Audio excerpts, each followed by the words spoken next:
Доброе утро, друзья мои! Как же здорово проснуться под шум прибоя на берегу моря.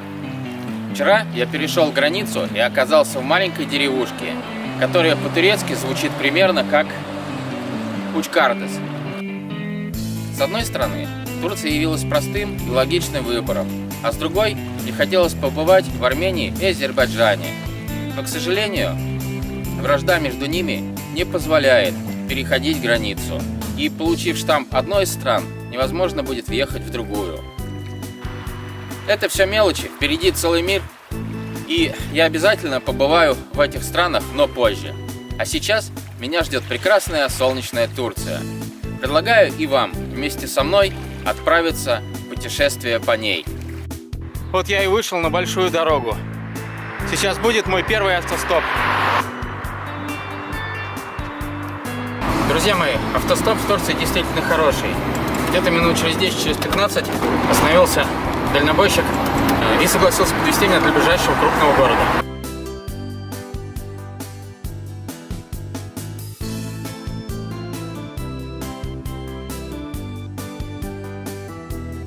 Только что прямо рядом с берегом, вдоль трассы, прошла стая дельфинов.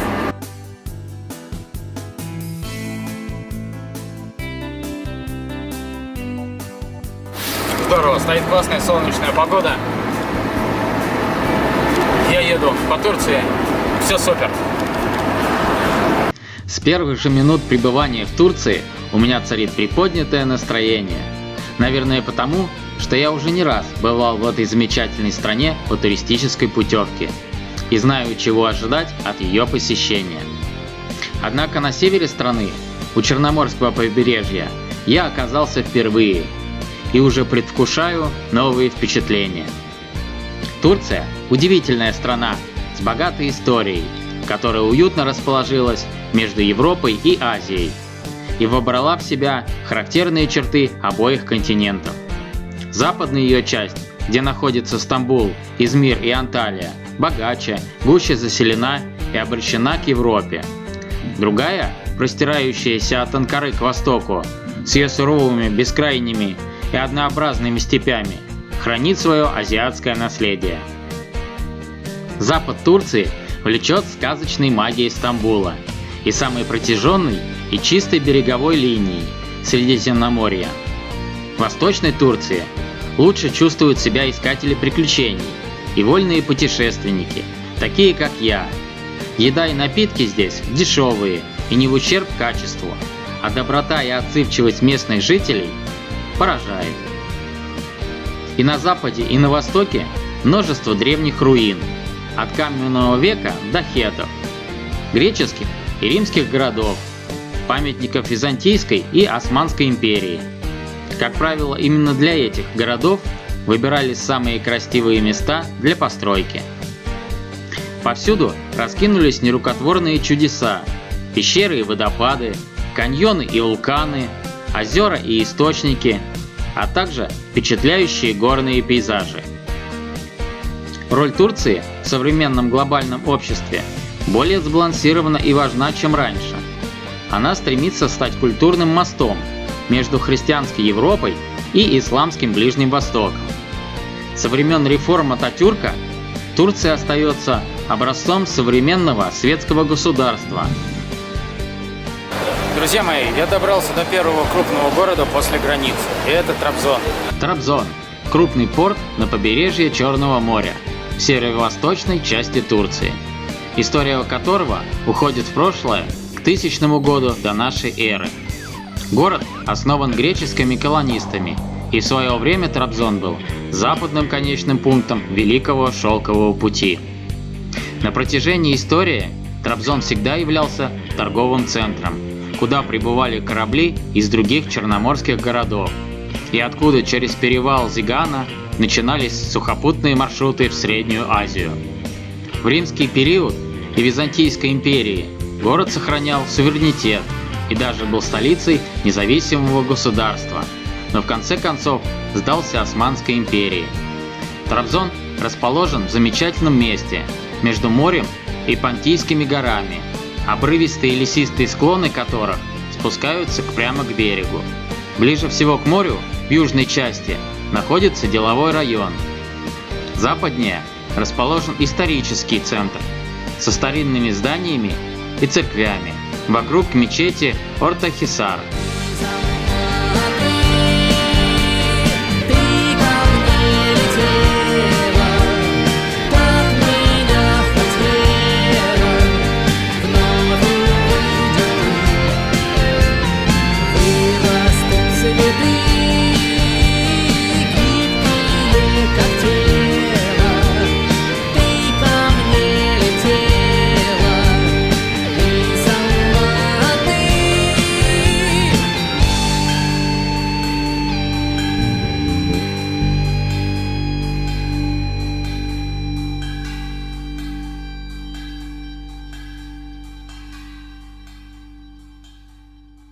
Друзья, поднимаясь вверх на обзорную площадку, наткнулся на замечательный экспонат. Это пушка времен русско-турецкой войны. На ней сохранилось клеймо «Обуховский оружейный завод, Санкт-Петербург».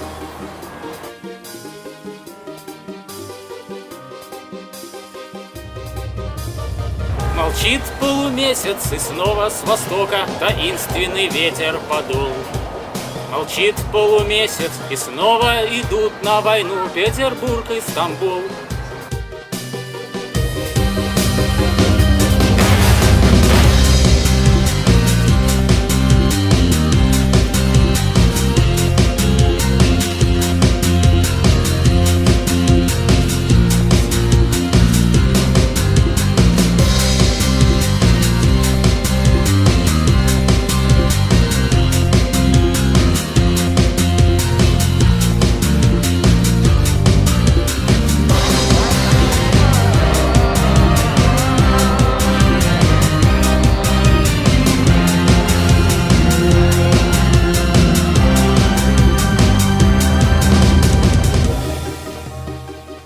На закате я спустился к морю, где находится маленькая и уютная марина, откуда местные жители на закате уходят в море на рыбалку.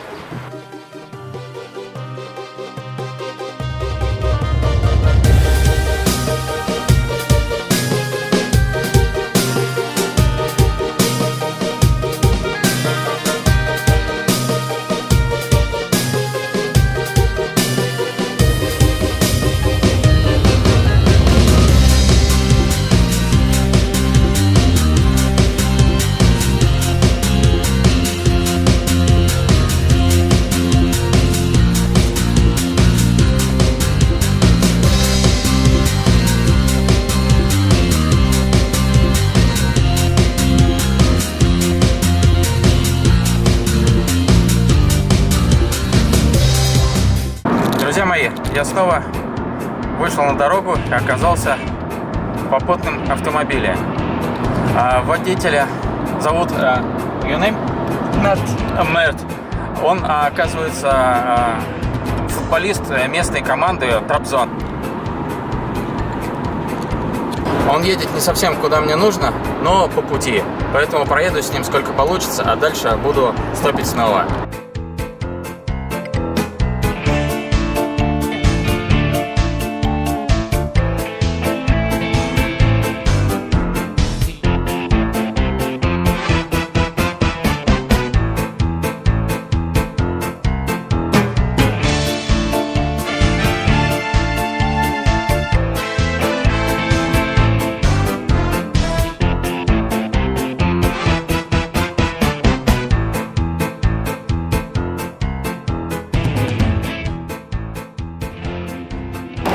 Примерно через полчаса ожидания остановился дальнобойщик.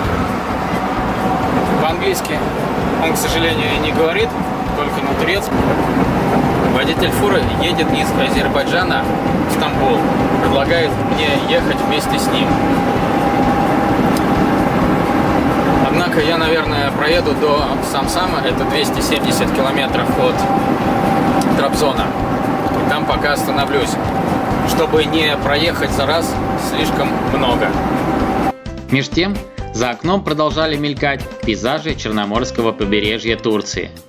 Уютные деревеньки с крошечными маринами стоянками для рыбацких лодок, сменялись небольшими городками с причалами и ремонтными базами для крупных судов.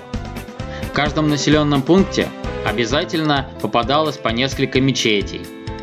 Вдоль побережья встречались уютные скверы с беседками для отдыха и пикников у моря, а также спортивные площадки с тренажерами.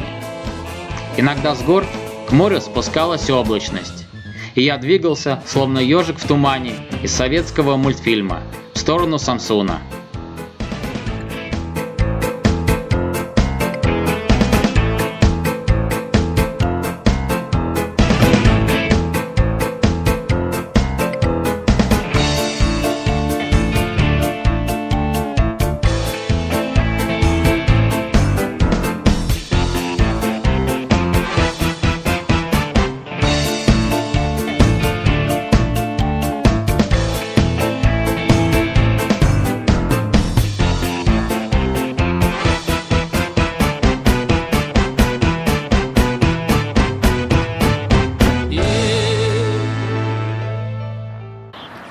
Добрый вечер, друзья!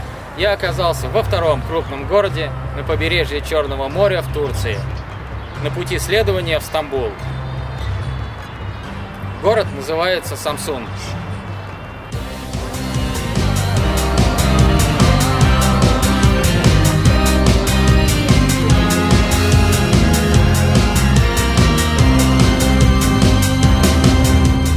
Прогуливаясь по набережной, я наткнулся на парк и мемориал.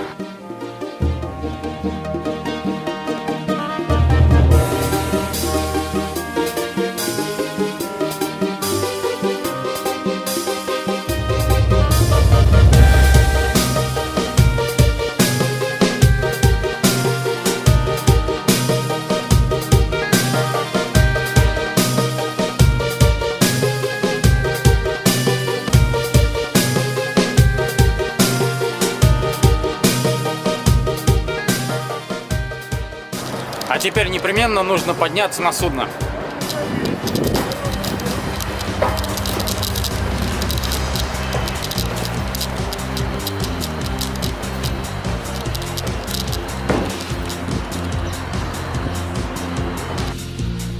Бандырма. Корабль-музей. Был построен в Шотландии в 1878 году и вошел в состав торгового флота Турции. До этого корабль ходил под британским и греческим флагами. Корабль прославился благодаря тому, что в 1919 году доставил Ататюрка в Самсун.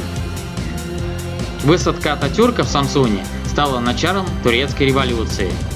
В 1924 году корабль был списан и установлен на вечную стоянку в турецком городе Самсун.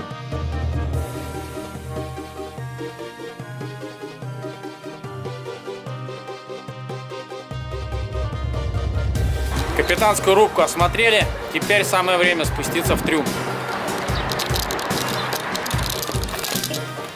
Оп-оп-оп-оп-оп. Оп-оп-оп.